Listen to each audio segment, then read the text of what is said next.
Look, it's a flood. It's a flood. It's flooding. Get away. Quick, we need to get to higher ground. Open the floodgates.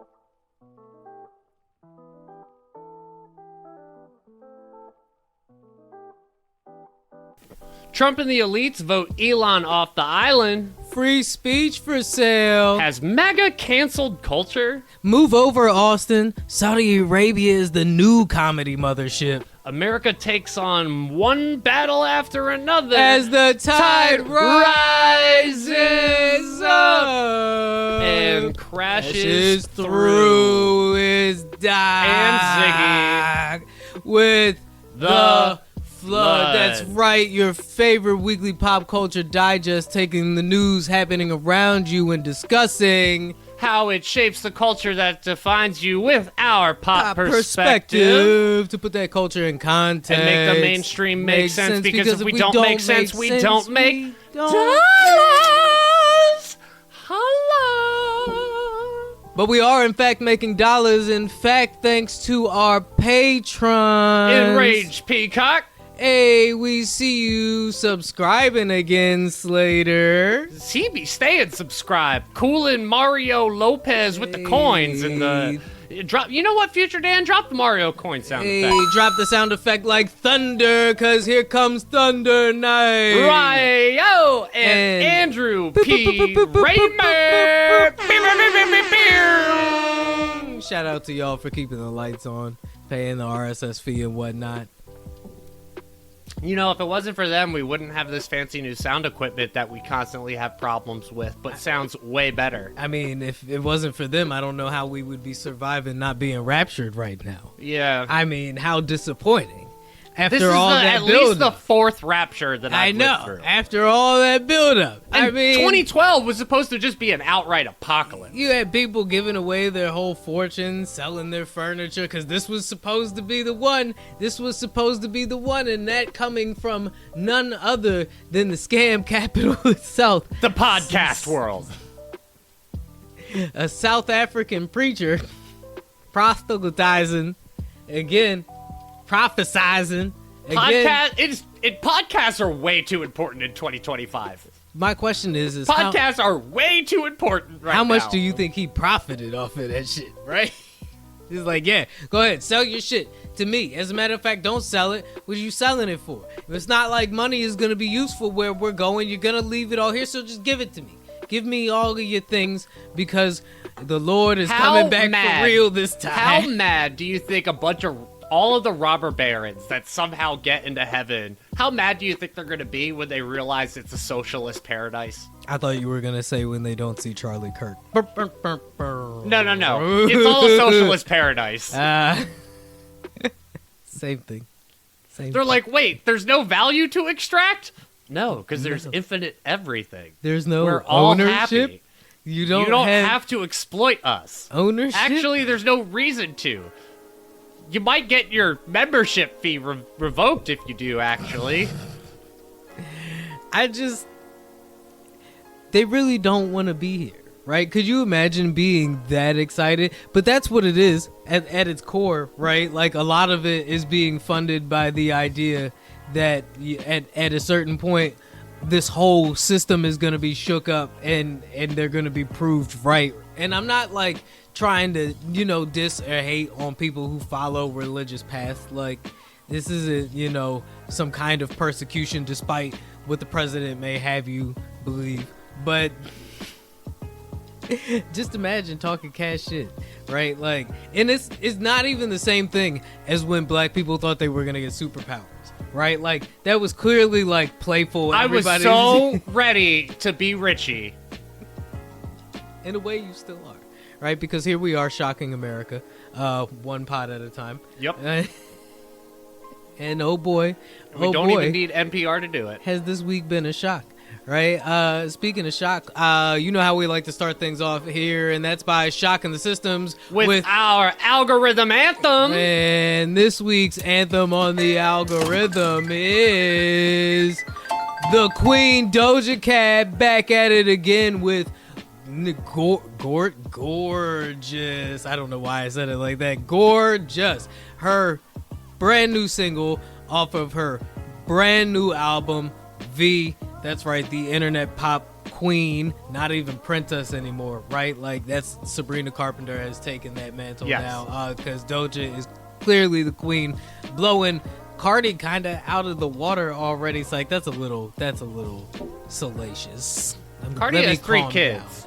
There's a joke in there somewhere. I'm just not gonna make it. Is there a joke in there somewhere? But what is not a joke is this new single. I mean, it's got like a vaporwavy kind of like pop dreamy vibe to it, right? Like the whole music video was like a fucking 90s Maybelline. Yeah, like ad. a Maybelline commercial. It was, and like, yeah, it was a vaporwave type song, but also like it's a bop though. Like a 90s Maybelline commercial. Yeah, I wish it ended a while ago. I feel like it's calling it like a vaporwavy kind of instrumental is a little bit reductive, because it's definitely got, you know, those pop elements. I'm hearing like I'm hearing Jack Antonoff's fingerprint is all over the production for this album. I also heard that Soundwave was a part of the production for this single in particular, right? So it's got, you know, those heavy... to be fair, sound waves are present in most productions. Here we go. This guy. Let's get him locked in and ready to go. Well, actually... Have you actually or in particularly been listening to anything that you wanted to share with the audience this week? Yeah, so I rediscovered an oldie but goodie. And considering we're going to talk about rock from the 2000s, this is very fitting. The song I rediscovered was I Fell in Love with a Girl by the White Stripes. I fell in love with a girl. Then he really on time to make me. She done tell me the world. That joint's a classic. Speaking of bands from the 2000s, did you get a chance to listen to that new Smashing Pumpkins song that I sent you? New Smashing Pumpkins in the Big 2025. I didn't listen. I didn't realize you sent me a Smashing Pumpkins song. I've been listening to a lot of their new stuff that does pop up on my Discover Weekly, and it always sounds like Smashing Pumpkins. Like, I'm especially right now, since as far as I know, it is Billy, James, and Jimmy all together in the band, and nobody cares about Darcy. So I don't know when the single Chrome Jets dropped, but it just popped up in my algorithm a couple of days ago. I sent it to you immediately because I figured you would be all over that shit. I would play it to get your reaction to it on stream. It seems that is one of the most recent things put out by the Smashing Pumpkins. They did drop a whole ass album though. Oh, you did send it to me, Chrome Jets, but it didn't like show up as Smashing Pumpkins. I'm also aware that Trent Reznor did the entire soundtrack for the new Tron movie. Yeah, I listened to a bit of that. That's that joint is real, like. I mean, it's peak Trent, right? Like, it's Trent. It's not peak Trent. No, he's not on coke right now. Yeah, it's not peak Trent. It's not peak Trent. Peak Trent, no matter what he says, is cocaine Trent. Trent in his element, right? Like, it's very industrial. It's very dark. It's got that. Damn, what is that fucking YouTube genre?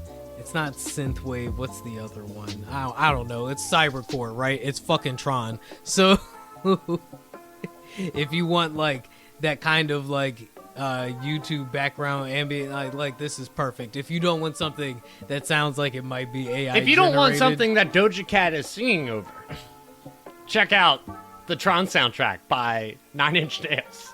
I discovered a mixtape put out by Dave East and Young Chris of Young Gunna's fame from like way back in the 2000s, talking about early 2000s acts, right? Like early 2000s rap acts, Young Guns with Young Chris and Lil Neef. Him and Dave East joined up for a mixtape. Fine Dining is the title of the mixtape. and that shit cranks. It is pure cocaine rap, like that good boss talk that Davies is known for. So I definitely recommend you give that a listen. Russ and Big Sean put out a feature together. I have Make been. Me Shut Up. I think that shit was called. That shit was pretty fire. I can give you something that I've been watching recently that is actually going to be getting some notoriety in an award show that is getting increasing notoriety. Oh yeah. Yeah. So some I have media been to watching share a with new us. anime called Clevitas that is getting a lot of attention for the anime awards. All right, what kind of anime are we talking here? So the premise is humankind is in this little sphere of the world, and they're surrounded by dark beasts on the north, east, west, and south, right? Okay. And they want to try to expand. So they're like gassing themselves up. We're going to be able to take this beast. Absolutely. And the heroes go storm up, and they get completely slaughtered.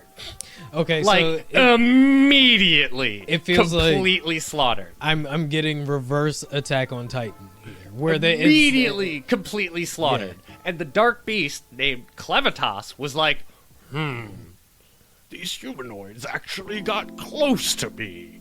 I should see what's going on. And he goes and, like, talks to the king. The king doesn't tell him anything satisfying.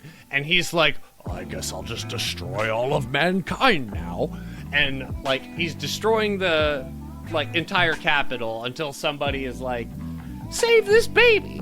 This baby did nothing wrong. Well, it turns out that that baby is the prince to a kingdom that's under assault. So now Clevitas is like, I guess I have to see if humanity is worth saving. But I don't know anything about humanity. So what does he do? Resurrect one of the heroes he just fucking murdered. Wow. Okay. And now they're all traveling together as a happy band. So it's an awkward companion buddy cop kind of. Yeah. A reverse Attack on Titan. But it very much lets you know humans ain't shit in this world. Damn. They are not shit. I feel like there's quite a couple of animes that have come out recently that are taking that approach. Damn, what's that? There's another one that I saw trending on Threads the other day, which didn't you say finally surpassed X users? Yeah, and Threads has surpassed the platform formerly known as Twitter. the artist formerly known as Twitter. Yeah, Threads, once again, because when it first dropped, it, I believe, surpassed X in daily users, right? Like, for a hot second. Yeah, and then it sharply dropped down. But the fact that it has made a steady climb back up towards, and is still kind of the same toxic environment that But the Twitter thing was. is, it's the thing I like about Threads. Oh, it's absolutely toxic. Yeah. But it's equally toxic. It's toxic from both sides. Yeah, kind of like when Charlemagne the God and Dame Dash argued with each other on. Oh yeah, on the we're gonna Breakfast talk about Club. this ugly, sloppy shit. Yeah. Everything you do is gay. Your whole existence is gay. This is like Dame Dash's first. I feel like his first return to the Breakfast Club since the whole "my son sell cookies" thing. Right? Like, I would hustle and my whole family hustle, right? Dame and Charlemagne really fucking got into it, right? Like, to the point where Charlemagne was threatening to, like, they was threatening to put hands on each other at the end of the fucking interview. I will say, Dame came in looking real dapper, real slick, which makes me think he's broke. This nigga Charlemagne called him Debt Dash and said, look, the fucking Debt Jam took me the fuck out when he was like, you should start a new label and call that shit Debt Jam. I was like, hey, yo, you better stop for this, man. That's why when they got to, like, actually threatening to put hands on each other, I was like, yeah, ain't no way. And he tried to come back with, what did he call him? Squintin' Tarantino? Oh, yeah. I was like, yeah, okay. All right, Poppy still got some fight left in him. So, who are the biggest walk-offs of the Breakfast Club? Birdman. It's got to be Birdman. It's Birdman. Yeah. But I mean, Hands like, who down. are other famous ones for walking off? I can't think of it right now because I'm stuck on the fact that Dame is taking the Drake approach to this whole shit and is now fucking suing the Breakfast Club for defamation because Everything why? you do is gay. I'm Your whole sorry. existence is gay. I didn't know you were like capable of going and making a fool of yourself on a public platform and then suing the people that own that public platform because you made a fool of yourself. That's the thing now. That's what we do in Trump's America. The only thing that makes it worse for Drake is it's the same record label as Kendrick. It's the only thing that makes it even worse for Drake. You're literally suing your boss.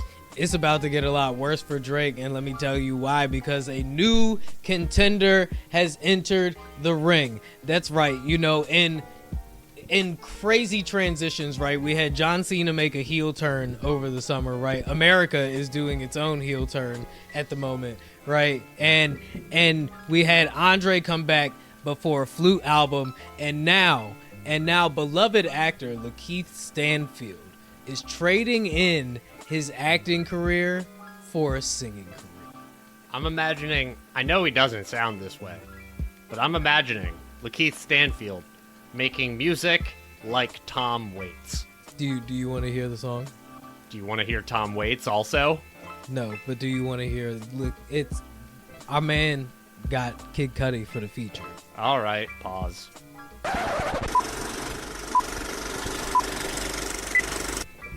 We got through about 2 minutes.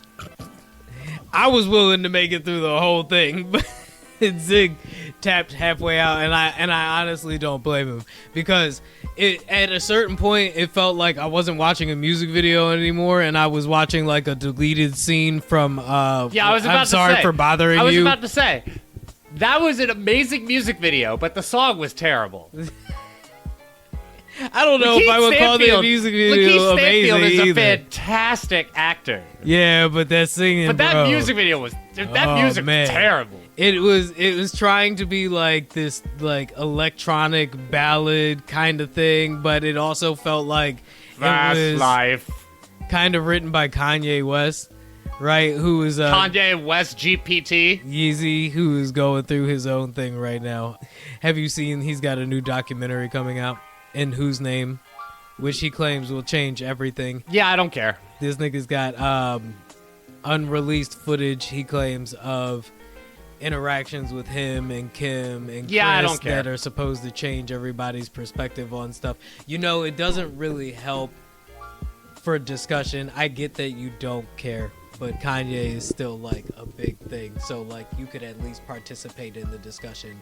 Like we have a fucking I can podcast. Make jokes about Kanye West. Jesus fucking Christ. Don't just go, I don't care. I mean, I cannot see why this is a topic of discussion. I mean, a new documentary. Let's see. He documented 6 years of his life, deeply personal moments. So just, it's more like of an inside look into what Kanye, like, I feel like what has driven Kanye crazy over these last 10 years, right? Like we got Genius, right? That which you watched a little bit of. Yeah. And that featured more of like the early early onset dementia of Kanye. That Him- was like Kanye before he read Mein Kampf. Yeah, this is like Kanye after reading Mein Kampf and and spiraling down the fucking rabbit hole that is his new bizarre fucking persona, where he's telling his fans that if they buy into his crypto that they can use it. Of course he has a crypto. Yeah, now. you didn't hear that? Oh yeah. No, Kanye's got a Yeezy coin, YZY, the YZY coin, and it has now been confirmed that you can use YZY coin to buy concert tickets and merch. To Kanye concerts? Of course, to Kanye. Only Kanye concerts. No, to Taylor Swift concerts too. Oh. Only those two? Yeah, only those two. That's... You're a smart ass. Beyonce. Kanye would be an extra level of diabolical And Swift would be an extra level of pure capitalist for that to happen. That would really ruin the kayfabe. If she participated in that, it would absolutely ruin. That would be like worse than the Haktua girl doing the fucking meme coin thing. Didn't Kanye release a list of his new ops in the spirit of his new school shooter persona that he's taken on? Well, somebody that gets called a school shooter more often than most. Can we make that joke with what just happened earlier today as we were recording? Which one?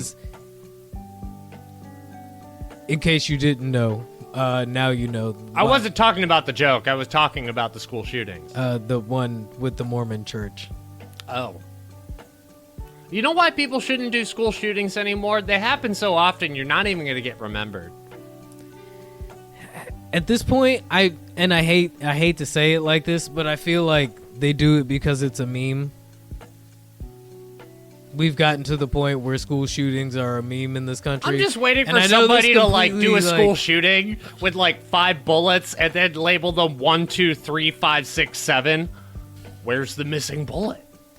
The ICE shooting that happened earlier this week, and the anti-ICE Sharpie that was written on the bullets. Okay, so when... Can we just say that we're firmly anti-murder? When the internet took to the discussion that the Tyler Robinson text messages that were put out by the FBI were fake, right? I kind of hesitated to participate in that thought experiment because I'm like, okay, I know Kash Patel is a joke, but there are what they still did to Jimmy Kimmel. Real people, which we'll talk about. There are still real people working at the FBI, right? So I assume that they wouldn't put out perceivedly fake text messages, even though we are clearly living under propaganda state 2.0. I mean, we covered the one article from The Atlantic. There's real people working at ICE, but here we are. But you really want me, Kash Patel really wants America to believe that this dude was such a fucking meme lord that he didn't even come up with anything clever to read. I mean, Tyler Robinson at least wrote, "Hey, fascist, catch," right? Tyler Robinson sounds like the name of an NBA player. Tyler also took the time to actually engrave his bullets. This ICE shooter just used a Sharpie, which I feel like would come off in the actual act of firing the bullet because it's Sharpie marker. Let's leave the last round in the magazine with the Sharpie. It's so obvious. All of this is the rage bait is so obvious at this point that you really do have to be kind of like a brainwashed cult member to buy into any of it, and that includes the Yeezy coin. Rounding it all back. Hey, welcome to Tangent, the podcast. Speaking of making a splash, the Riata Comedy Festival is causing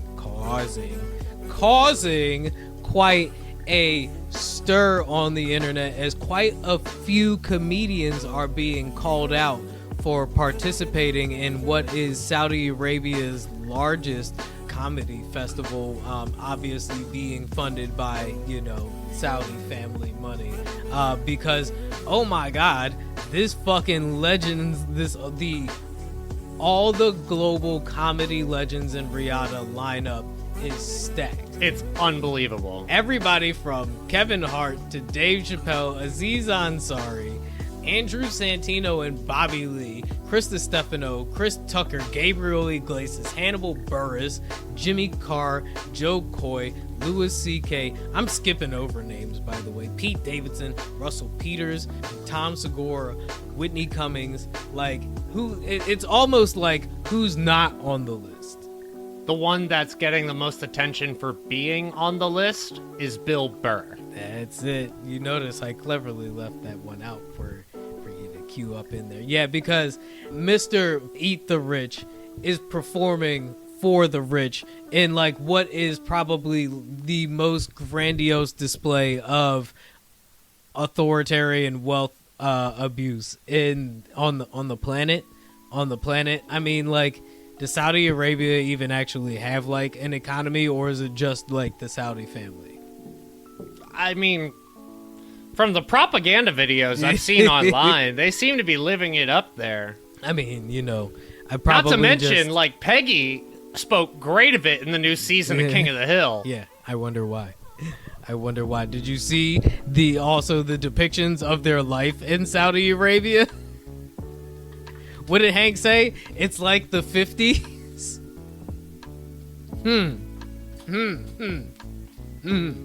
But they have light-speed super rail. So let me ask you, Zig, and listeners as well, feel free to chime in online at the Flood Pod on everything. And that is on everything. How do you feel about comedians participating in this kind of climate right now? This kind of event, knowing what the Saudi family is known for doing with its money, right? But also how it is known to treat like the speech of its citizens, and you know, not in particular, it's like women, right? Like we've got female comedians, quite a few female comedians on this list going over here to tell these jokes. And you know, Saudi Arabia has made some progress forward. I need to know like if they're going to be forced to perform in hijabs. That's actually really important. That sounds like a joke, but that matters. I mean, I feel like it initially, like surface level, it does, right? But I also think the idea that they would make these comedians perform in hijabs is like it's just like it's a non-starter, right? Like the comedian may choose to out of like honoring the culture, that's one thing, but if the Saudis are saying you must perform in hijabs, that's an entirely different thing. Yeah, I mean, I don't know. In some areas, I do believe as a tourist, you have to, like, a female tourist, you do have to wear a hijab. But I don't know, right? Like, I don't know a whole lot about what the cultural norms are in that area, but I do know that it is heavily conservative, right? So to have a lineup of some of these comedians on here, too, it's actually right? pretty bold. Right. Right, what are we doing here exactly is the question I think I'm asking. Like this might be an opportunity where Bill Burr is like, yeah, I'm going to take all your money to tell you to fuck off. So what you're saying is you want to see Bill Burr get beheaded. Do you remember what they did to Jamal Khashoggi? I'm just saying, like... There's probably a few comedians who might actually make this, because it is the big 2025. We are living in the age of spectacle, right? Who will probably take the opportunity to make this the last time they will ever get to perform in Saudi Arabia. Wasn't it Shane Gillis? Yeah. Shane Gillis. Who is notably absent from this lineup. Yeah, he's mentioned several times now in several different podcasts how he was asked to go and turned it down because I guess, you know, for the reasons like we listed, probably because he doesn't want to go over there and accidentally get beheaded, right? I will say, so I've been doing comedy multiple times a week for about 2.5 years at this point. You know how much my career earnings are? You know what my career earnings are? Can I just I'll take a stab in the dark and say that you don't have to claim it on your taxes. No, I don't. So what you're saying is you would absolutely go do a show in Saudi Arabia. Fuck that. Take the bag and run.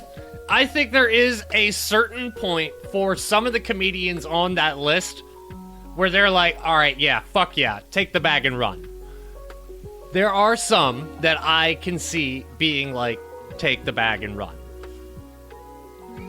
I mean, Dave Chappelle, I don't think is one of them. However, he very much is somebody who has taken the bag and ran. I mean, yeah, but he's also made he's also a very refused to take the public bag, statement right? of not taking the bag. It just feels a little wild to me. Saudi Arabia hosting a huge comedy festival feels like one of those 2025 things I didn't have on my bingo chart.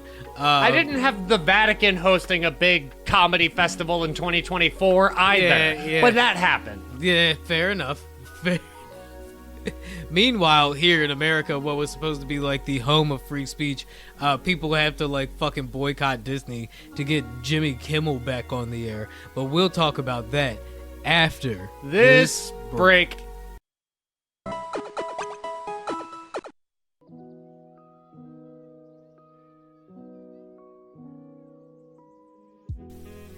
And we back, and we back, and we back. And so is Jimmy Kimmel. Hey! After a tumultuous and very hard week for Mr. Kimmel. I mean, okay, like, let's be real.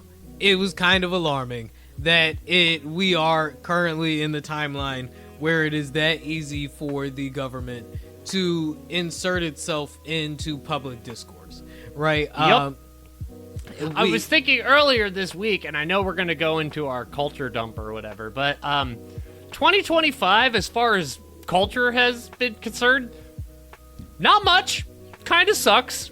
We have, like, Sinners and GNX, and we're kind of lucky we got that at this point, because with them martyring this podcaster, it's going to be, like, really, this is the next couple of months are really going to test the waters on what can be gotten away with. And luckily, here we've seen a very quick decision in the market reversal of the cancellation of Jimmy Kimmel's show, right? Which I find interesting because even the local broadcast networks that were not playing him at this point are like, all right, fine, we'll fucking play him. Sinclair and Nexstar or whatever the other one is. Yeah, they've even moved him back into syndication, right, in their public broadcasting spaces. Colbert is still gone. Colbert is going. And as much as we all think that it's because of the capitulation, they at least have a spreadsheet that defends their it's losing money thing. And the big narrative here is that the real pushback that made Disney reverse their decision was the one that they were facing from the actors themselves in Hollywood. There were a lot of actors who were saying that if this is the direction that Disney is moving as far as capitulation to the Trump regime goes, much do you think that word has been Googled in the past month? Capitulation? Yeah, with the amount of times people are using it on, like, mainstream media and shit like that. Damn. Like, Shady shots. Like, it is the Shady perfect shots word. Fired. It is the perfect Silencer word. on the shots. But what do you think the Google search data is on that now? It's crazy. Almost as crazy as the idea of living through a new Red Scare, right? Like, I mean, they are really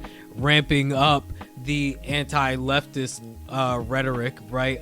People are facing real consequences for their post about Charlie Kirk online. Like, I know that, and I do feel like there is a real distinction that needs to be made here in the difference, right? Because a lot of right-wingers are taking that very conceited, like, haha, you had this coming, like, we told you, we were like, the shoe was gonna drop on the other foot, right? But, like, the difference is, and I will say, like, let's get out of the way first and foremost. If you are laughing about Charlie Kirk's death online and posting, like, overly, like, extremist memes about it, you had it coming. In the same way that the people who really got fired and canceled on the right, like, let's be real, because the only person who has actually been canceled in this country was Colin Kaepernick, right? And anybody else who lost their job for posting politically online was posting, like, death threats and fucking monkey memes about the Obamas, right? And got called out by Cheryl at work for it, and then said some ignorant shit to her online, and then proceeded to, like, start a fucking online harassment campaign. There's a very distinct difference. I think we were fucked the moment that behavior. AI came into the forefront while we had a geriatric in office. I keep saying this. The blueprint was there when we saw the Facebook Malaysia thing happen, right? When that whole divisive campaign between I can't remember if it was like the two political parties in Malaysia at the time or whatever it was, but like we saw how the bot army was used to sow public division. Well, isn't like the leading political party in Malaysia right now the Straw Hats? Well, now, right? But is that Malaysia or is that Indonesia? It's at least 3 countries right now where they are using the Straw Hat Jolly Roger as a sign of revolution.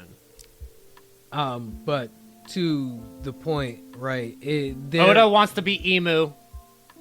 HR employees all over the country are like up to their necks in complaints. From oh my God, he retweeted a direct quote from Charlie Kirk. Yeah. I mean, like literally, and not even just people are fucking literally getting fired for retweeting videos of the horrendous things that Charlie Kirk is saying. Yeah. Right? Whereas before, people were getting fired for their own horrible tweets, right? The thing that, like, amazes me is after he was killed, the amount of people who were just like, oh, he was the guy that debated people on college campuses, and that's all they knew. And that's the narrative that they want people to believe. They are really trying to make him out to be like a public martyr. When I said to a friend of mine, I was like, he really was just white Louis Farrakhan, right? Like, Turning Point is nothing other than white Nation of Islam. That friend was me, by the way. And I mean, you weren't the only person that I talked to about it. And you know what? Yeah. You know what? Like, when you said that, my immediate reaction and relation to Farrakhan was the scene from You People. I mean, that's why you're a where little Julia young Louis to get that Dreyfus reference. reacts like Farrakhan, because that's Yeah. believe it or not, that was the first time I like really heard it. And that's scene kind of my made me point. look it up. That's kind of my point. You were a little young to get that reference, but like all my like 35 and up millennials will understand that reference. And hopefully, like for like our white listeners, shout out to like the 65 to 75% of our listener database who is being reminded that Farrakhan was a thing. Like, tell me the difference. Like, prove me wrong.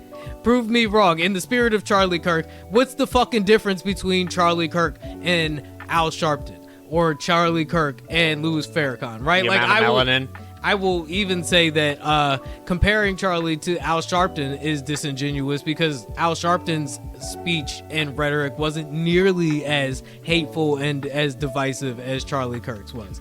And that's the other thing. People keep saying, oh, well, he was just somebody... I think Al Sharpton would take more public speaking engagements.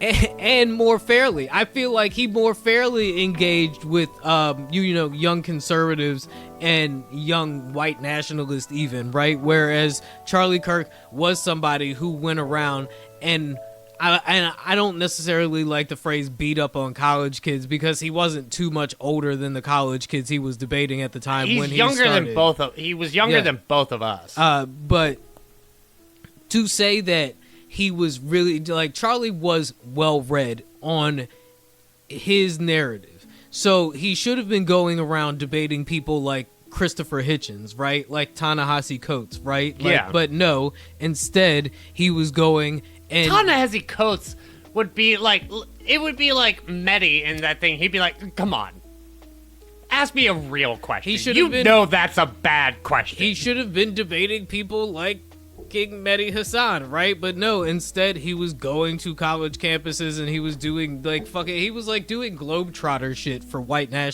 Christian nationalists. Like, and that's why y'all liked him. And it's okay to like him for that, but what you guys want us to believe is that free speech means that racists should be able to freely say they are racist and not be judged for it. Right? When free speech has never meant that you will not be judged for your speech, but now we are in a time where people are literally... People have to remember that the First Amendment protects you from governmental free speech oversight. CEOs. If people all collectively decide they don't want to listen to your dumb shit, that has nothing to do with the government. That's because you are a douchebag. We are literally living in a time now where the public discourse has gotten so hot and so toxic that we are starting to see CEOs of companies pull back from doing interviews and from making public appearances and things like that because of the potential backlash from statements being made. Like, excuse me, as much as the right was protesting and alarming that the left was promoting cancel culture and that the left was, you know, kind of putting a damper on public discussion and free debate and or open debate, right? We are actually seeing that now while the right is in control, and I want to make that like evident, and I want to like, you know, I know you've heard the Ted Cruz voice clip of him on the podcast. No, I didn't actually. Really? I've heard it. It's been used so many times recently. Just look it up real quick. That Ted Cruz clip. First of all, Ted, please stop doing accents. It's not your thing. It is not your thing, man. Like, impressions aren't some people's thing. That Italian mob boss impression you did was like a Canadian Jew trying to do an Italian. Second of all, a broken clock can be right. Drake has tried that. Drake is trying a lot of things. A broken clock can be right twice a day, right? Not only can it be, but it always is. Is definitely right in this case, where in the sense that it sucks to be like, hey, we shouldn't, you know, suppress free speech for the left because the left might do it to us. Yeah. But it's also especially not considering a bad tactic. The election for midterms is coming up next year, and a lot of people are really angry right now. Yes, they are, because the country is not in the best state, despite what Republicans would have you believe about the big, beautiful economy. It's not that big, and it's not that beautiful right now. It's actually looking a whole Trump lot. fires labor statistics secretary. Next month, job numbers even worse. I mean, the job market is an absolute scam right now. I mean, new candidates are frustrated and out of money because, like, people are getting scammed left and right by these pay for your equipment and will reimburse you later things. Like, so it's that fraudulent check scam, but applied to new job applicants. And if that wasn't bad enough, some of the applications that they're putting out or putting for aren't even for real jobs. Oh, yeah, no, I can attest to that from when I was job hunting before. That's 100% true. I saw a fucking Business Insider article and the title was crazy. It's wild how many job listings might be fake, right? Like, no, 100%. There are companies. They're up there for 3 days to meet a quota. A fucking company tactic right now where it's like, hey, if it looks better for the company, it looks better for stock investments and stuff like that if the company is hiring. So, like you said, they will put up a job application or they will put up a job inquiry, right, for like 3 days, 3 weeks, something like that, just long enough to get some traction, and then leave people fucking hanging. Like, there should be a whole new season of Catfished, right? Where instead of like people on the internet faking being somebody else, it's companies faking like they're hiring. I remember when I was job hunting, there was one job interview that I feel like I killed, and I had to wait for 2 weeks for a response of whether or not I was going to get the job or not. And I was reading in that article that people are applying to these jobs, and when they get through like when they get their application actually answered, it's by like AI. Yeah. So they don't even get absolutely. to like talk to anybody. You are training your ChatGPT to tailor your resume to beat their AI. Yeah.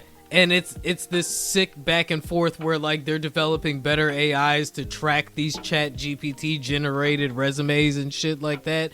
The fucking arms race is just AI getting smarter against itself. And I mean, hopefully that's like a weird paradox where like it breaks the AI's brain, and maybe that's what burst the AI bubble. But someone is gonna apply for an editor job, and the AI is gonna be like, no. This resume is too perfectly written. It must be AI. Oh, we got it. Despite it being for an editor's job. Yeah, we're going to talk about the fucking AI tutors over at X in a minute. But the conditions of the current job market are ridiculous. Another article on Business Insider was talking about this woman who, like I said, got caught up in one of those check scams where the company claims she needs to pay for this software, right? But they'll reimburse her the money, so they send her a check for the amount that the software is going to cost. She deposited that check into her bank account, right? Went, bought the software, and 2 days later, the check bounces back as fraudulent, so she's out of the money. How do you... What kind of equipment are we talking about? This was like software for some kind of coding and developing program. Got it. But it's still... So it's not something like, oh yeah, they forced you to buy a camera and a microphone and all this other shit that you can actually use for another job. I mean, I've heard... No, usually not. Like, this is or like, at least sell to someone else. This is like some I'm out on my ass kind of thing. Kind of like how people looking for jobs are just out on their ass at the moment thanks to all the tariffs and the different immigration tactics that the administration is taking and the massive amount of people who are now unemployed from the federal government. Lots of private companies are kind of like stalling on hiring and creating new jobs because they don't know how the market is gonna look, right? So all those big beautiful jobs that Trump thought was gonna happen aren't happening, and what we are currently living through is that really, really rough period that Elon Musk was talking about. Sorry, in the people, very your beginning. fingers aren't small enough to assemble iPhones. We don't even have the factories yet, and they can't even get the fucking factories built because the steel and shit costs too much fucking money right now. And even if another foreign country is going to try to build a factory, they're going to have ICE deport all their workers. Yeah, and if you want the HB1 visas now, you got to pay like, I think they said $100,000 fee, right? So, yeah, guess what? You want to come over here and make money? It's gonna cost you. It's like Ted Cruz said. It's some mafioso shit going down, baby. On my 2026 to-do list is to get my passport. It's a fucking shakedown. Yeah, you better get your passports while you fucking can, because don't think they ain't paying attention. You think Stephen Miller doesn't know what you're trying to do? You think Stephen Miller doesn't think you're gonna use your passports to run to Canada? Yeah, no. They've got you guys. Oh, they got you guys. Would we go to Canada? Is that or Mexico? Like, those are What the about closest. Ireland? What if we actually went to Ireland? What if we actually went to Ireland? I mean, I don't know. I'm hearing good things about the way black people are treated in Scotland, so I might be going to Scotland. That's only one island away. Who knows? I don't know. If it actually goes down, it'd be very interesting to see what countries would take American refugees. Not everybody in the United States is having a rough go at it right now. As a matter of fact, 2 recent surveys just dropped. 10 states who have the best quality of life, and 10 states that are the happiest in the United States. But I do remember from the happiest states, it was, guess what? Hawaii at number 1. Oh no! So shocking! And you want to take a guess for number 2?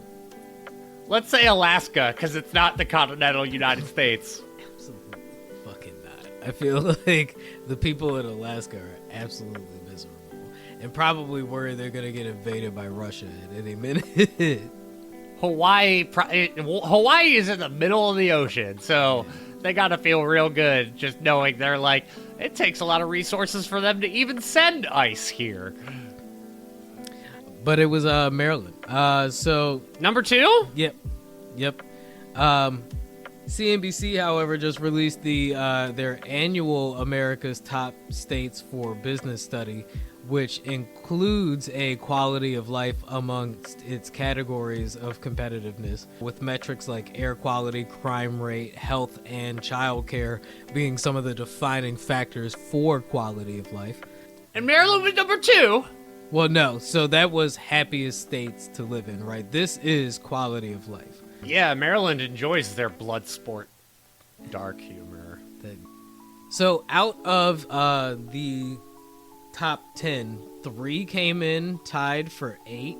Yeah, 3 came in tied for 8. And those states were Virginia, Nebraska, and Massachusetts.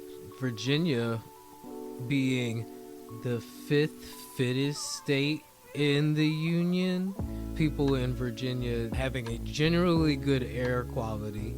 Childcare can be scarce. Not that like your single ass cares about childcare, right? But a lot of Americans, when they're looking for a state to live in, right? Like childcare being a huge issue, right? Like it's such a huge issue that even JD Vance spoke about it when he told everybody that they should ask their grandparents, the kids' grandparents, to chip in more for childcare, because like even in the top 8, like childcare is scarce in a lot of these places. Like this is how single I am. What even constitutes government childcare?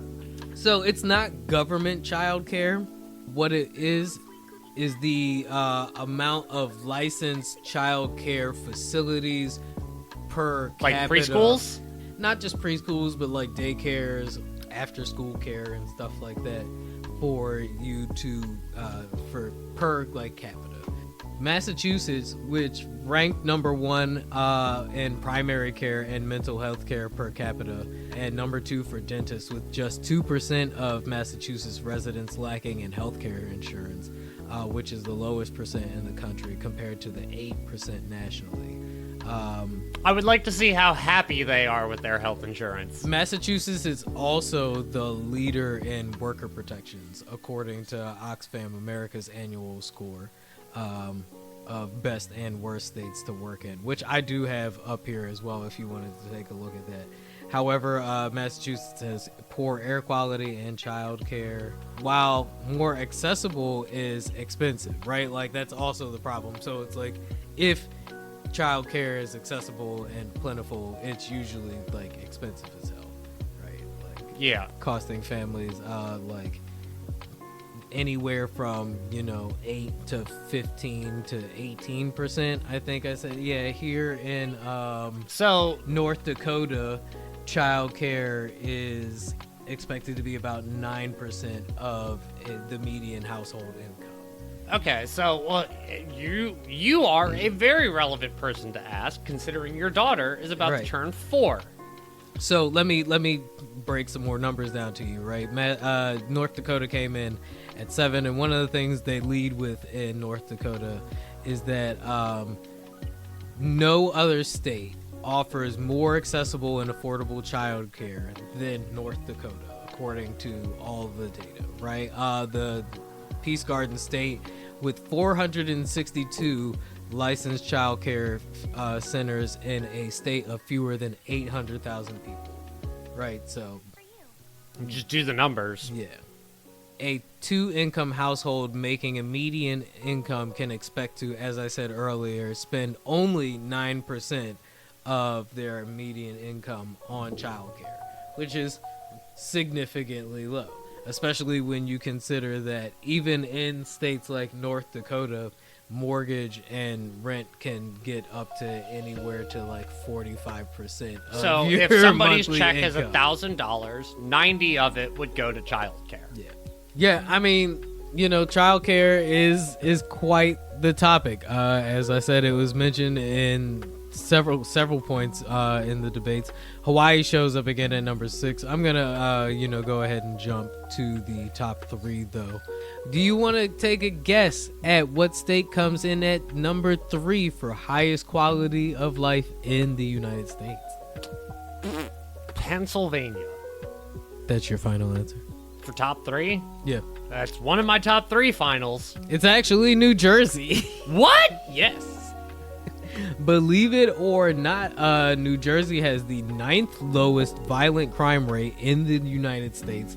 In 2023, the state saw the fewest number of murders in more than 40 years, according to FBI statistics. New Jersey is also is a healthy state with the smallest percentage of adults with multiple chronic conditions. You know, I'm not gonna lie. I would live in a place with a higher murder rate, but a low rent cost. Also has the To a second point. lowest To a rate point. of premature deaths. But New Jersey also has the 3rd worst air quality in the United States. There it is. So There it is. that's the trade-off. I was waiting for it. All of these have trade-offs, right? So like New Jersey has a strength of low crime rate, good health and inclusiveness, but a weakness of air quality. Number 2 is Maine. Maine enjoys the low does it say America's lowest crime rate? They get the lowest cost on lobster. It earned a near perfect score from the Movement Advancement Project, a nonprofit think tank that studies state policies affecting the LGBTQ plus population. It earned some national notoriety when the Trump administration tried unsuccessfully to block the school lunch funding program over the state's refusal to bar transgender girls from girls' sports. At the same time, unfortunately, the state's drug deaths have tripled since 2013. So What state is this? Maine. I mean, it's rather cold and depressing up there. And at number 1, the state with the highest quality of life per score, with a score of 228 out of 265 per the grading Yeah. system used for this, was, you want to take a guess? Oregon. Correct latitude, wrong side of the state. It was Vermont, actually. Yeah, you know, Bernie's Bernie! state. Yeah, Bernie's state. Vermont is one of the most inclusive and welcoming states. It also has some of the best worker protections in the entire country. I legitimately wonder how much of that has to do with Bernie. Voting is some of the easiest to do in Vermont. Vermont also codified reproductive rights into This has its Bernie's fingerprints state constitution. consensually all over it. Yeah. So also, most of the states in this list were all blue states. I just want to point that out. You know, with like exceptions of North Dakota and Minnesota is a blue state, right? Minnesota came in. North at number Dakota's 4. population is only, I think, slightly larger than the city of Baltimore. Yeah, it's fewer than 800,000 people. I feel like they just got added to the union for like slavery political reasons. Oh, and Nebraska. Nebraska was That's one that was definitely added as slavery political reasons.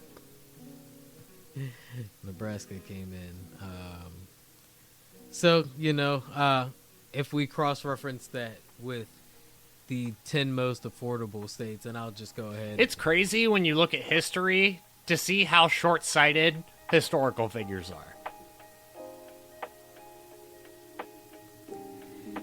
I mean, I feel like that's all a matter of perspective, though, right? Because how forward-thinking can you really be?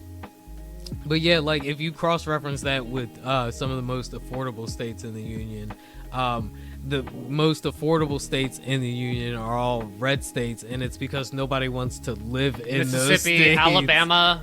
Arkansas came in at number 1 for cost of living, with the median home income being $62,000 a year. The median with home income. Yeah, and the housing affordability ranking in at 3. I guess that's like 3 out of 5, I believe.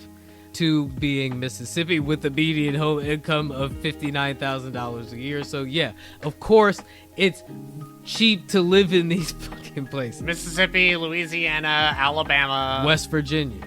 which I'm also sure all of these like states, fucking Oxycontin capital of the country. yeah, all of these states probably popped in very low on that quality of life index, right? So I'm trying to highlight a trend here where you see that like there is a cost for quality of life, and in the states that are boasting about their cost of living being low and affordable, right? Their quality of life is garbage. Yeah, there's a trade-off here, right? Even in the states that had high quality So basically, of life, all of the people that are like grinding your 20s, go move to Arkansas. yeah. Yeah, they're bleeding. They're literally bleeding populations at this point. They're like begging, and now that they're rounding up all the fucking immigrants, they will literally die. These states will literally die because nobody wants to fucking live in them. I'm sorry, that's like not even a joke.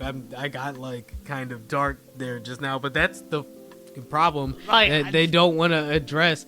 They blame when you it. said worst states with quality of life, I literally just thought of the last states that I would want to move to.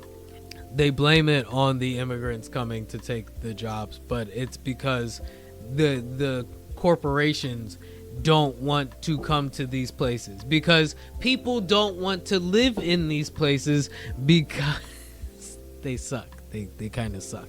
Who wants to? I mean, Who Oklahoma, wants to live in this sundown town in 2025? Oklahoma is probably a gorgeous state to live in, right? All that open plain area. I'm sure it has like, and when I mean say plain, I don't mean brrr, I mean like, ooh, look over yonder. Can't you believe the earth is flat? The kind that taps for a white mana.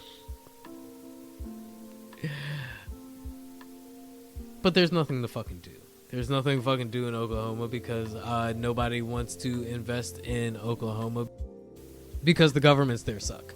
It's interesting to I always like to take the time to look at this kind of stuff because I find it interesting to look at the numbers and see exactly where the country is headed, despite the narrative that is being pushed online, right? Because like once again, and online and in the media, because the narrative that is currently being pushed is that the people that matter are in like the people that got it right. They're in like the middle, right? Like these are the red states, right? Like that is the real heart of America, when it's not. Like once again, anytime you look at voting maps next to population density maps, you will see that in the hearts of America they vote blue, and the successful places and states of America are all either very deeply purple or like very deeply blue states. So like, I want you to look up Ohio, Michigan, Illinois, and Pennsylvania. Pourquoi?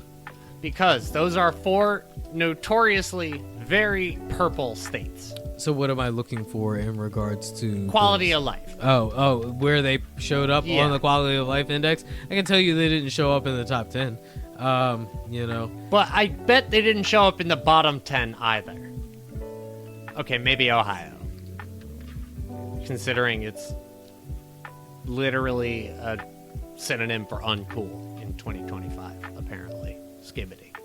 All right, so here's the CNBC poll for the states that are the worst for quality of life, right? And do you want me to just jump to, so Oklahoma here in the top 10 spot.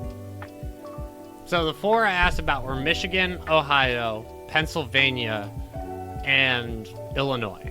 So it looks like none of the states that you named are in the bottom 10. Not in the top 10 either. No. So they're middle of the lane. In the bottom 10, we have Oklahoma, Arkansas, Alabama, Georgia, Louisiana, Utah, Indiana, Texas. I think you read my mind. Oh, and 2025's worst state for quality of life, Tennessee. Rip Young Dolph. And once again, these are using the same metrics as the last one, so we're talking like, crime, air quality, job protections, child care. Now, right? cross-reference this against Pornhub's most recent year-end wrap-up. We're not quite there yet, right? We're not quite there yet. But I do feel like that there is a very obvious trend here, especially when, once again, you look at voting demographic. So this is not to trash the people living in these states. I just want to be clear about that, right? Like, this is actually to highlight who needs to be highlighted. And it is the governments of these places who are pushing this right-wing propaganda. Look, right? vote for us so we can do nothing. Absolutely. And they say that the Democrats do nothing, when all along their platform is literally doing nothing. Yeah, I mean, look, the Democrats do nothing. But when it comes to, like... No, they do nothing. That's not a platform where it's, I will actively do nothing. When it comes to infrastructure funding and, like, keeping the system running, Democrats will do that. They are very good at keeping the current system running. Like, anytime Republicans, lower destroy the bar, everything. Yeah. Anytime Republicans lower the bar, Democrats don't raise the bar, they fix it, and they make sure that it stays where it's at. Right? Like, they're not here to shake the system up. We're not here to You get the occasional person who, like, forces it back up a little bit. Yeah.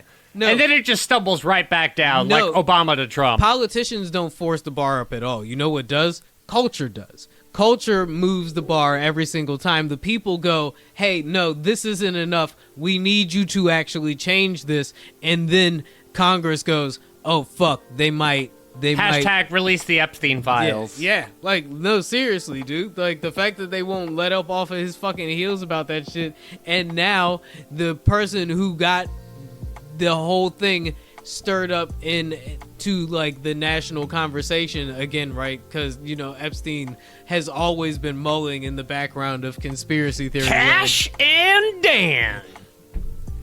Elon Musk has been caught up in the web, the tentacles of the octopus that is unconsensually the Epstein files. And more documents released from the Epstein estate to the Democratic committee that is doing the investigation on the Epstein files. It was found that Elon Musk was named in people who were supposed to allegedly have meetings on Little St. James.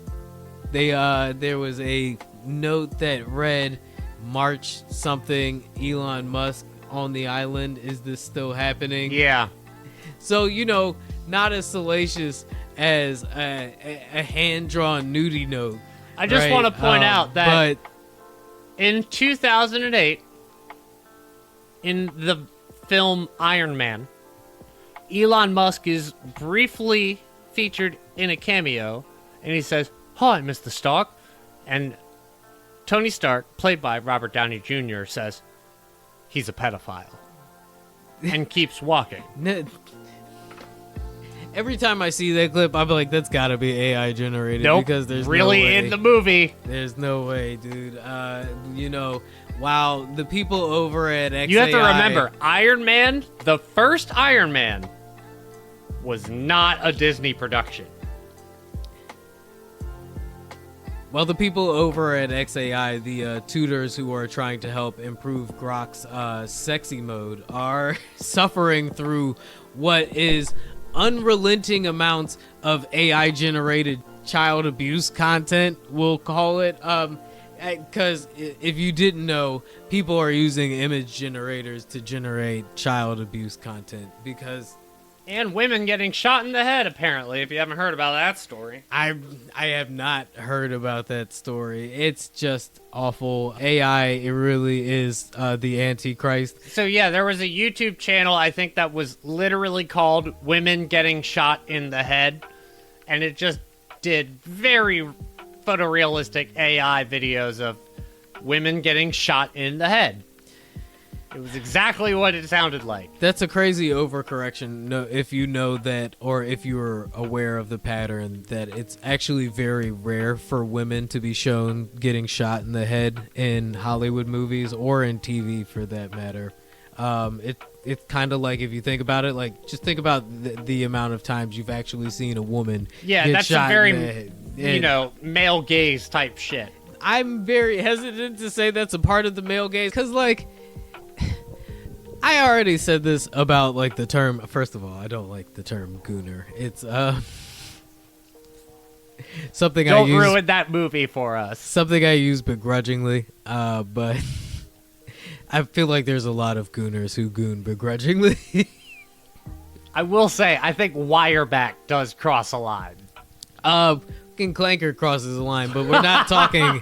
We're not talking about that yet. We're not talking about the fact that as soon as the internet could jump towards being racist against fucking robots, they jump towards being racist against robots. But all of us can be racist towards robots. We're talking That's about a unifying thing. No, we're talking about the fact instead that as soon as you guys could jump towards robots making child porn, you guys jumped into robots making child porn, and that's terrible.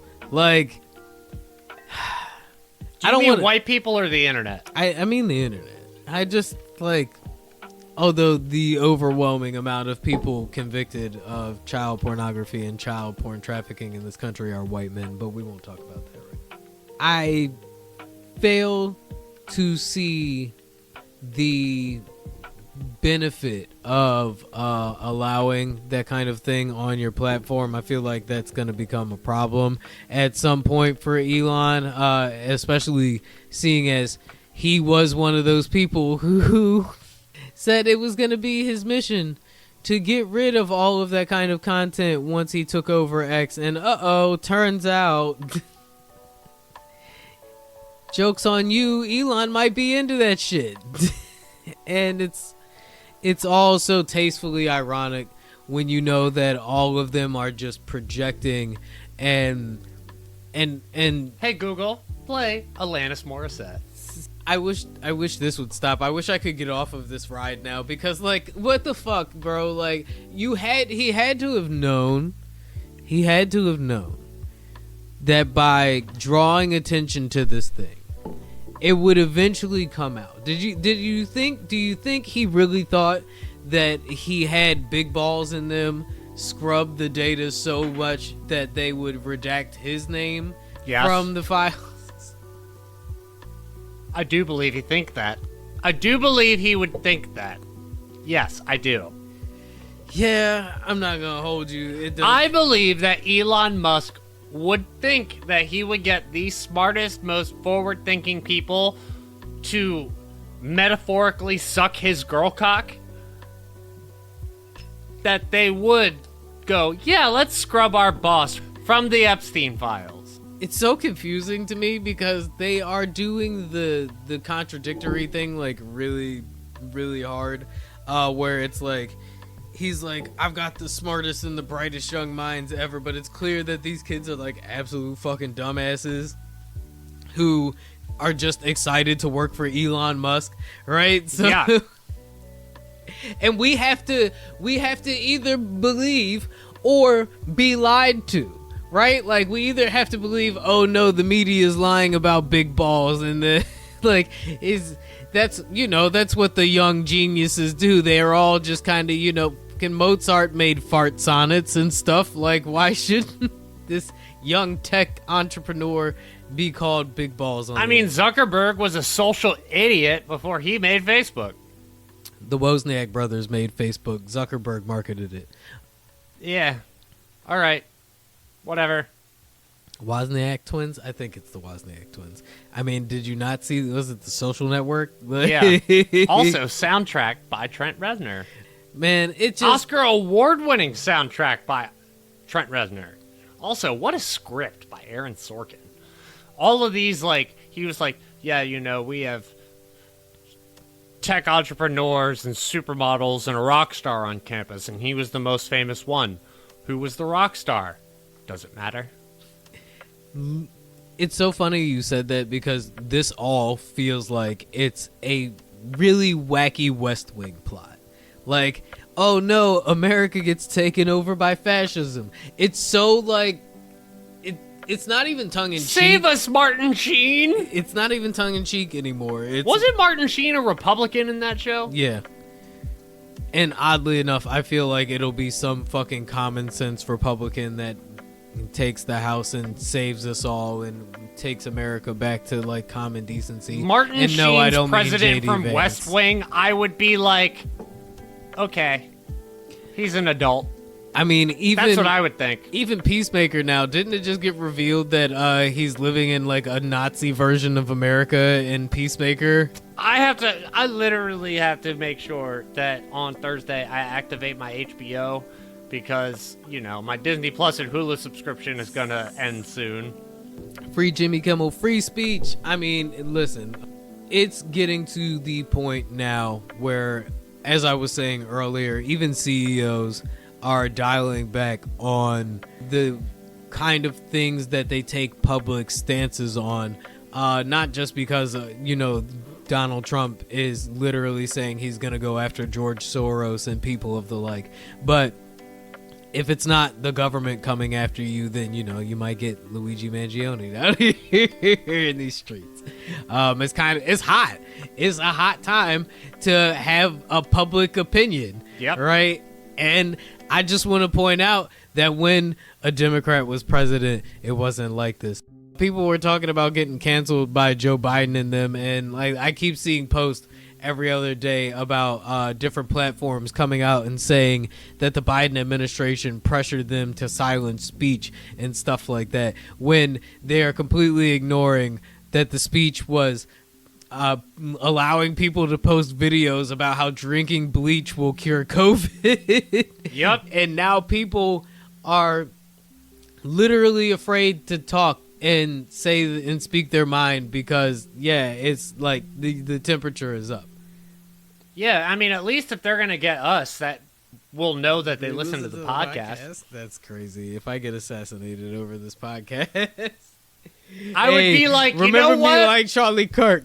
Can you imagine, like, after we get shot up for the podcast, somebody walks real slow over top, leads over my body, and goes, "My name is Michael, motherfucker, not Ted." That would be wild. That would be wild. Goddamn. I think it'd be funny if you bleeped it every time we said Charlie Kirk's name in this shit, because I mean that's the new climate we live in, right? I won't bleep it. I will say Charlie, then remove anytime we say Kirk and have it an AI voice go, "The unicorn." Good luck with that one. Because, I mean, I won't remind everybody what I do for a day job, but I will say that He works for the NSA.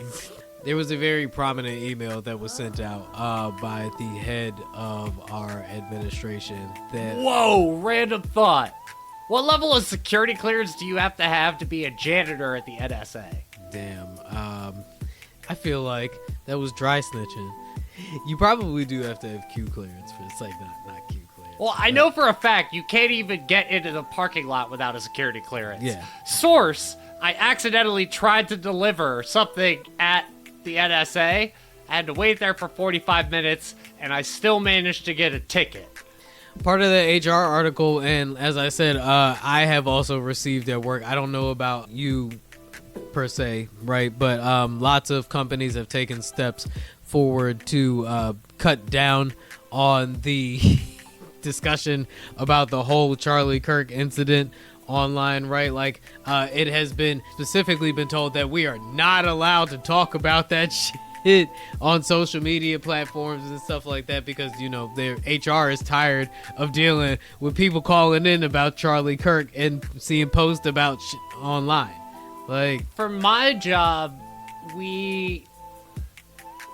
my department is a bunch of libtard cucks. So, like, we're all a bunch of libtard cucks. Damn. So, we don't have to worry about us talking amongst each other. Wait till Donella hears this shit. She's gonna be like, so She's gonna cackle.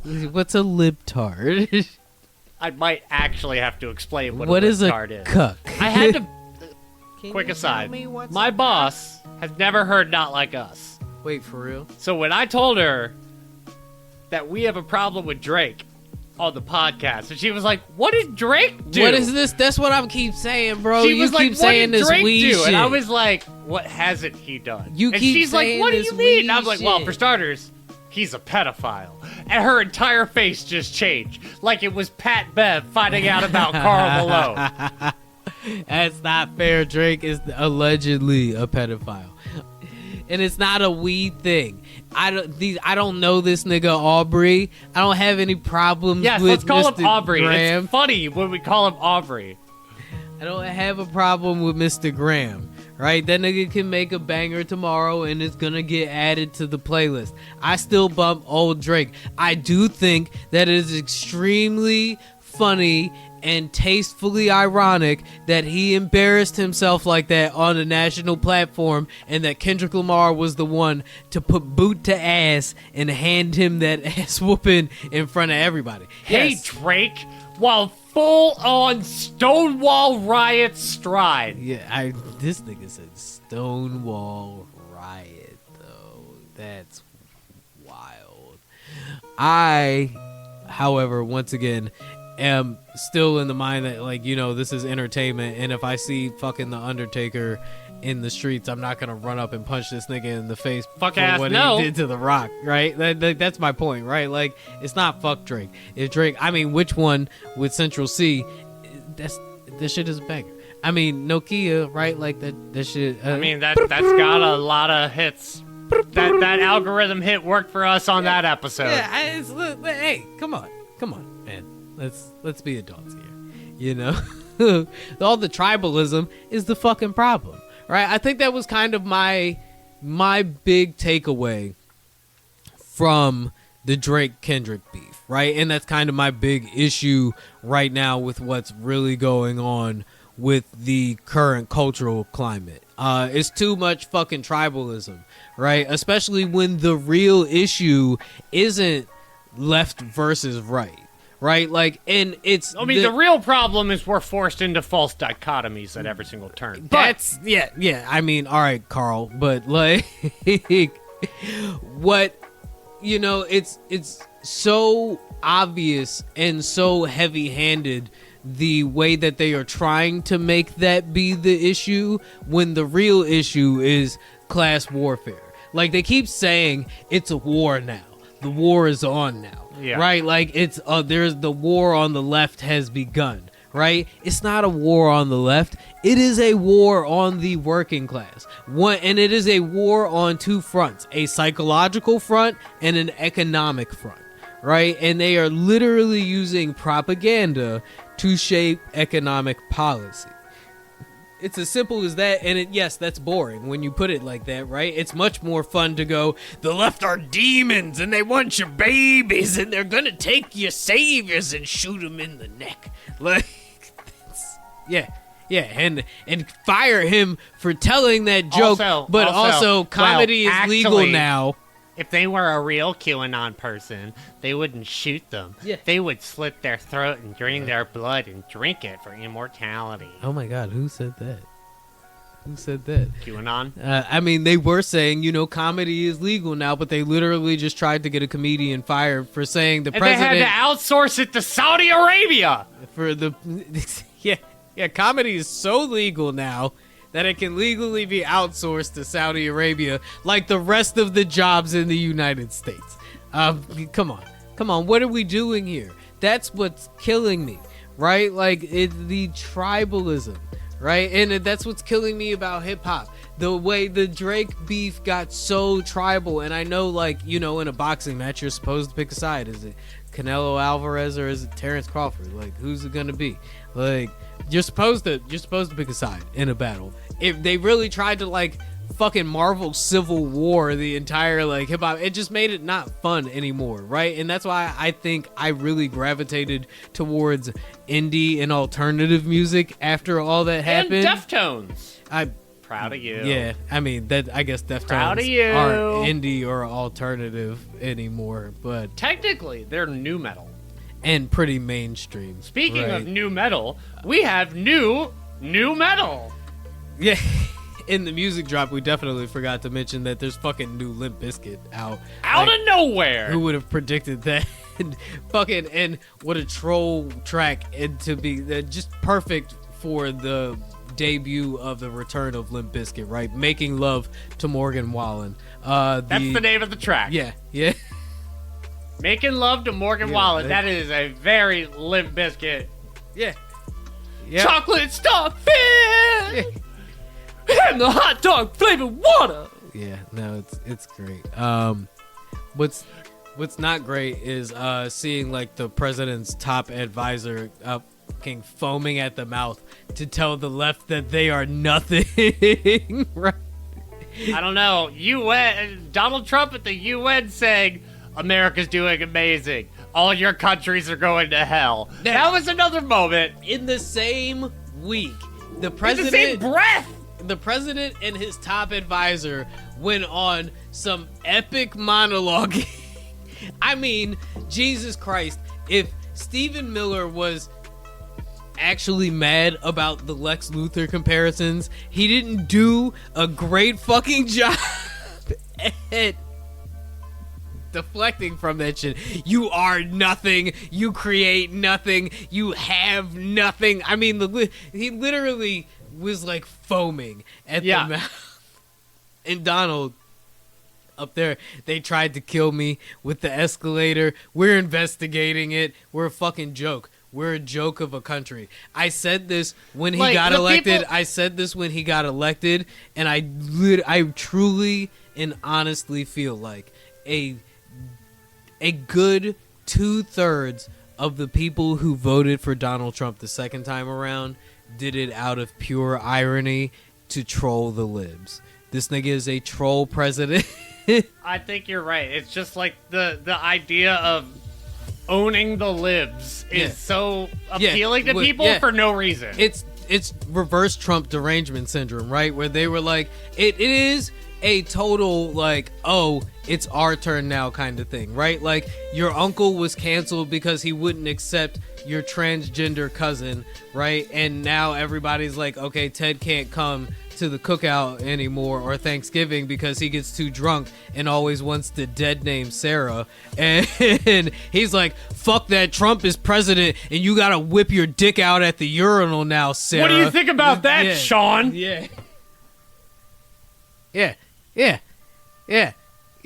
That's where we're at now. And they're like, yeah, how does that feel? And I guarantee you there's a fair amount of them going, oh, damn, I didn't think he was going to do that. But, oh, well, I can say retard and comedy is legal again. And who gives a fuck about Jimmy Kimmel anyway? I'm really, really hoping that Andrew Schultz gets his ass whooped as Dan Hibiki in the Street Fighter movie. Yeah.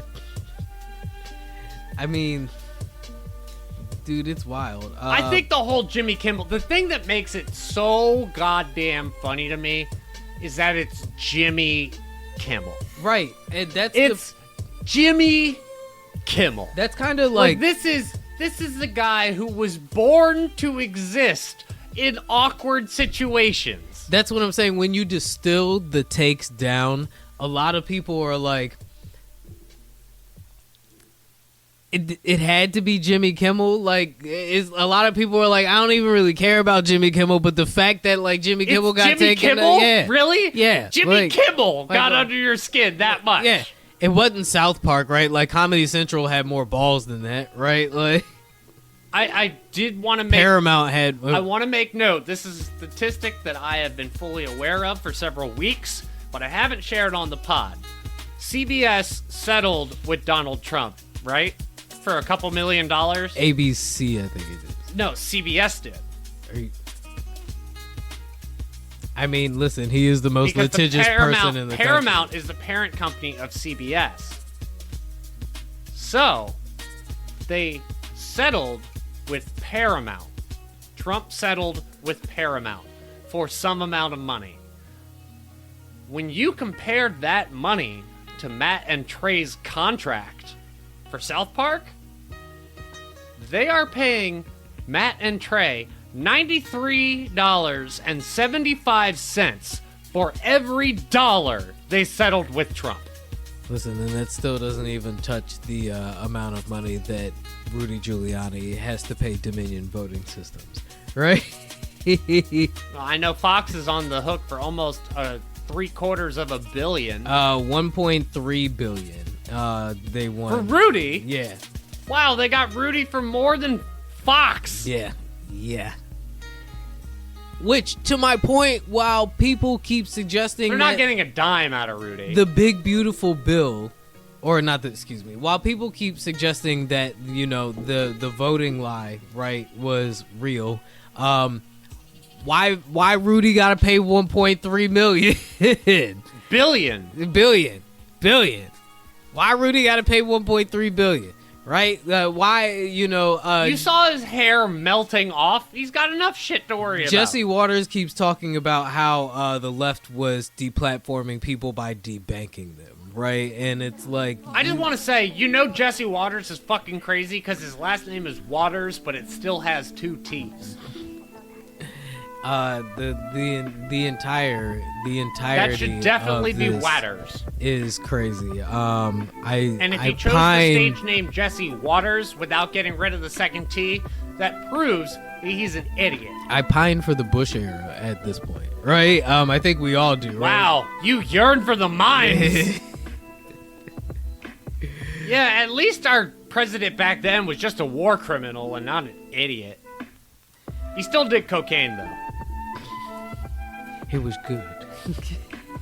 Oh yeah, did you see they finally sold TikTok, right? They finally yeah, they sold TikTok to a Trump ally. Yeah, for a massive undersell from what I understand.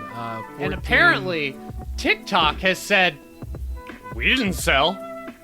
Like the parent company of TikTok right now is like, we didn't sell. ByteDance is claiming. Where's he getting that from? Yeah, I don't know. Trump has said they reached a deal with Oracle, I believe, $14 billion. What a lot of experts are calling a shakedown for a company that I believe was estimated to be worth somewhere closer to the $50 billion, right? So it seems like something underhanded is going on here. But I mean, as you pointed out earlier, it was sold to a Trump ally. I am seeing and hearing reports that Rupert Murdoch is in the discussion as well. So you can certainly believe that what they're saying, Oracle will have a very close and active hand, and they will act as the one-winged angel. Conducting. There's levels to that joke. You and I know, bitch. Play Final Fantasy VII.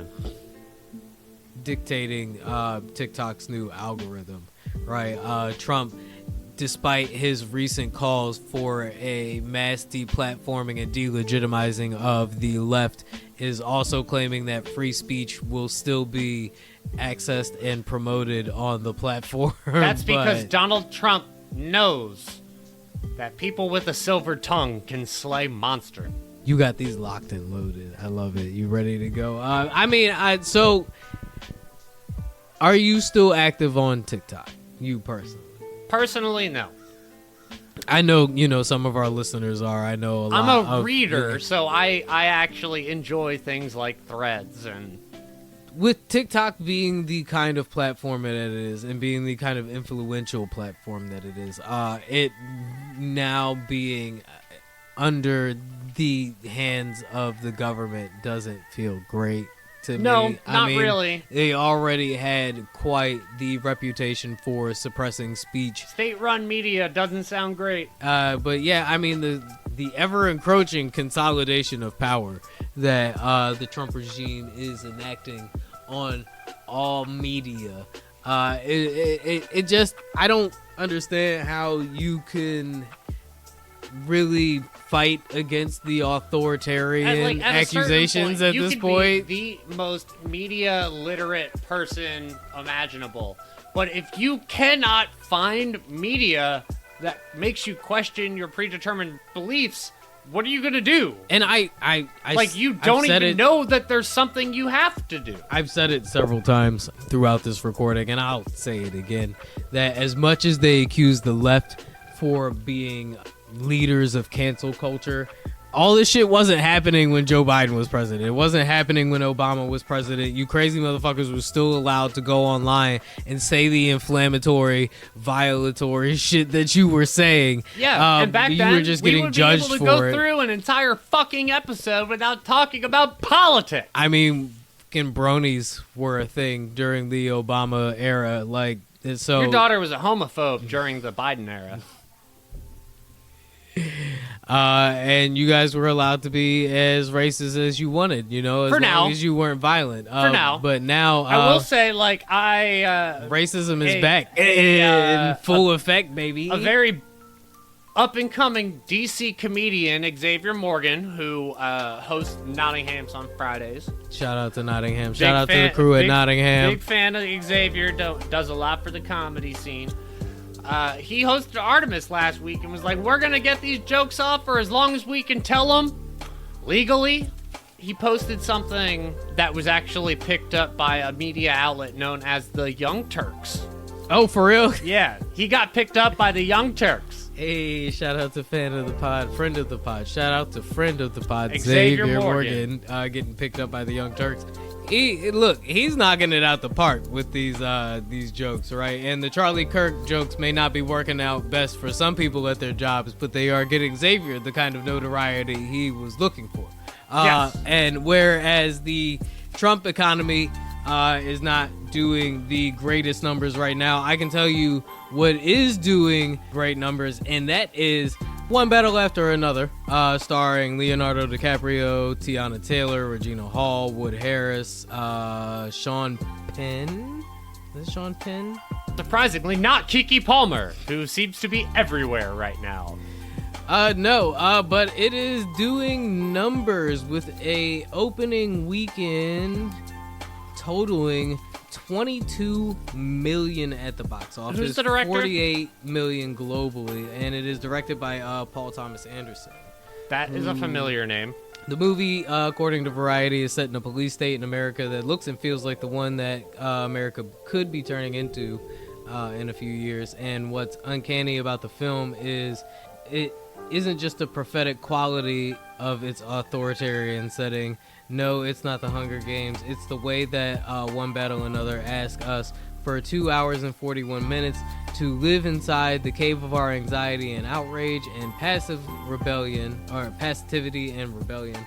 And it's the way that the film provokes shock and recognition and a kind of stuck in your breath catharsis that makes it a movie that is a work of heightened mirror reflection on America and the American culture as a whole. I love movies that do that because art does reflect culture. It's very akin to the last big movie that Leonardo DiCaprio was in, Don't Look Up, right? So like, Killers of the Flower Moon. Okay, so not the last big movie that Leonardo DiCaprio was in, but the last movie of The this last kind Leonardo of type. DiCaprio movie that I saw was Don't Look Up. So It sounds like an exhilarating 2 hours and 41 minutes. I don't know exactly how fun that will be for most people, but it does look like, I don't know if you've seen the trailer for One Battle After Another, but it does look like a very kind of like high stakes, high paced, kind of edge of your seat, like you gotta pay attention the whole time kind of movie, right? Yeah. Like, I was very confused as to what the fuck Leonardo DiCaprio So this is the was type of movie I could doing. write a textual analysis essay on. Yeah, Variety is saying that this movie has the chance to dominate the cultural conversation. Well, sounds like I need to go to the movie theater. All right, so we're going to play a fun game to end on. Are you okay with that? Am I okay with that? All right, Jigsaw. Yeah, I'm fine with that. Great. So ESPN released their top 100 players in the NBA in 2025. In 2025. I am looking at the top 10. I want to see if you can name 10 NBA players. And let's see how many of them you name players that you think are in the top 10.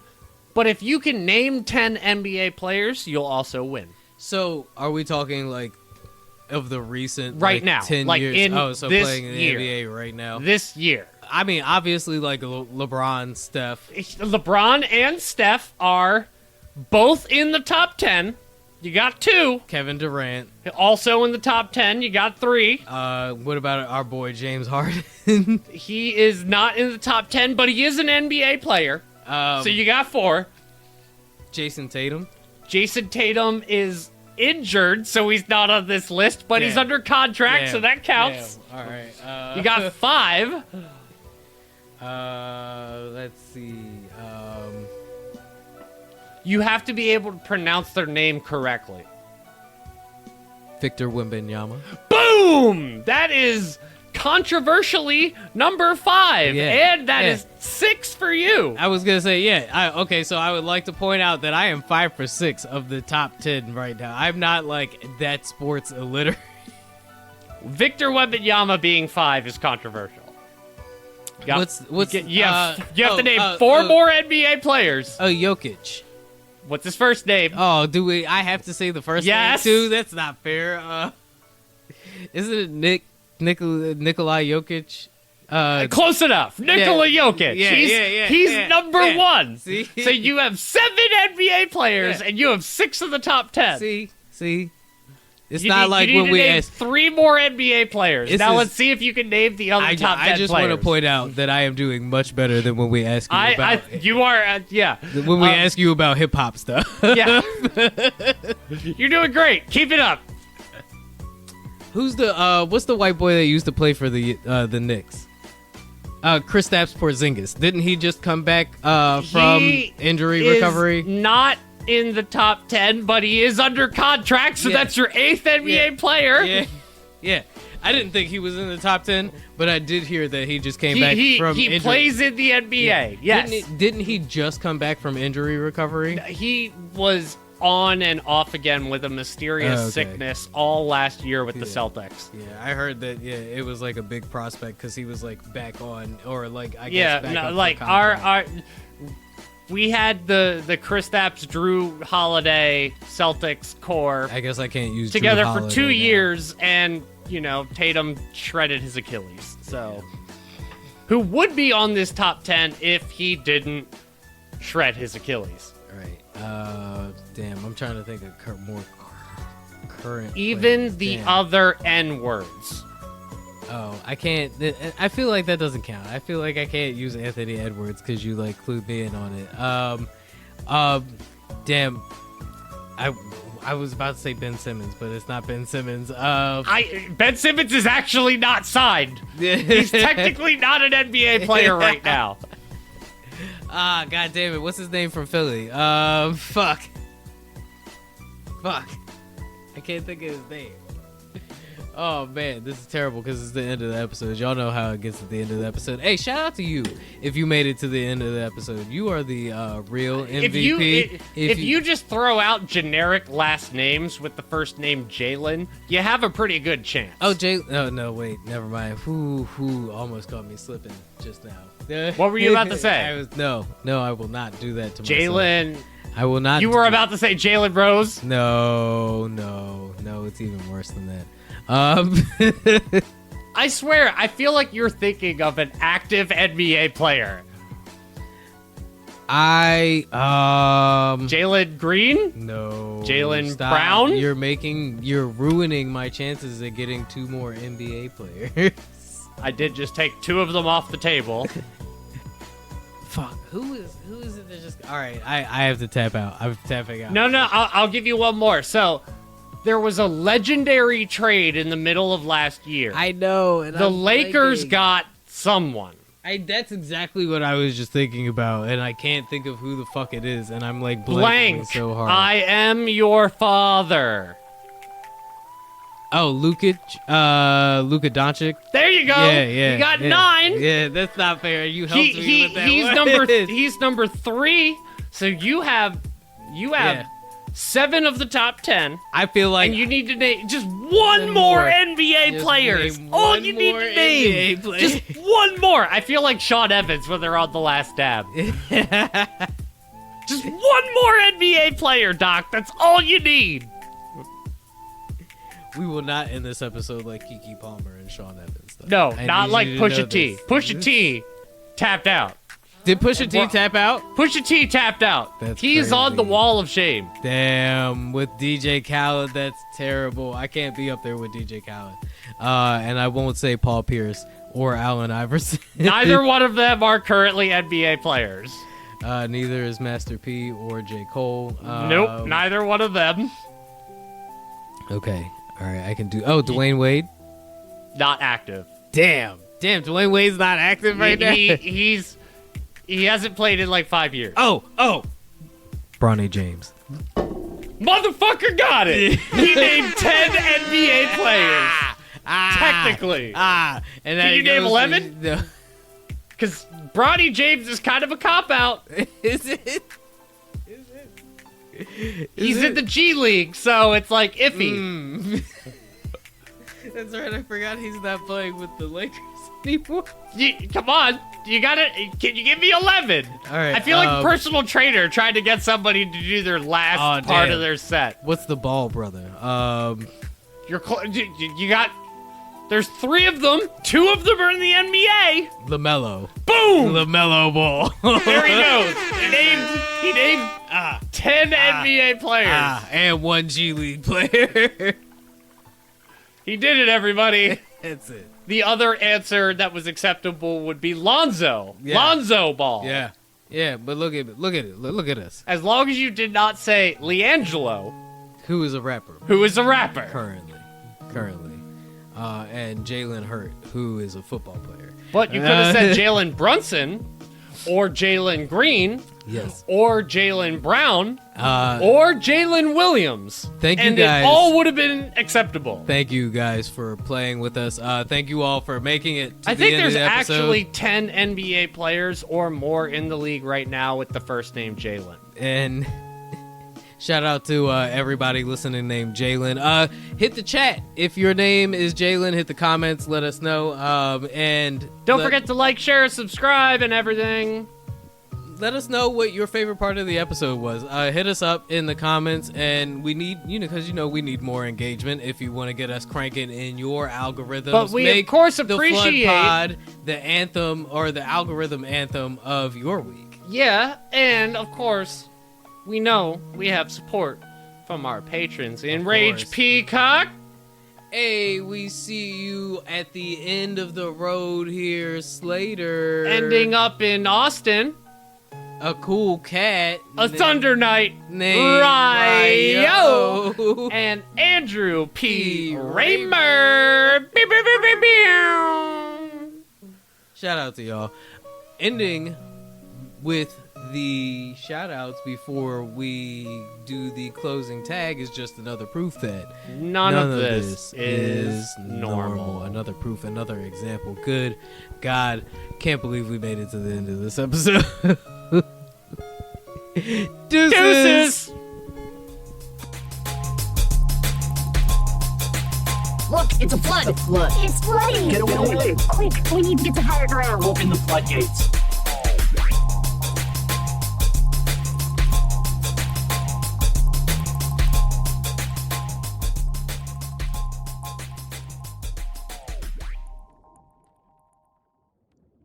Wait, why can't we talk about black stuff?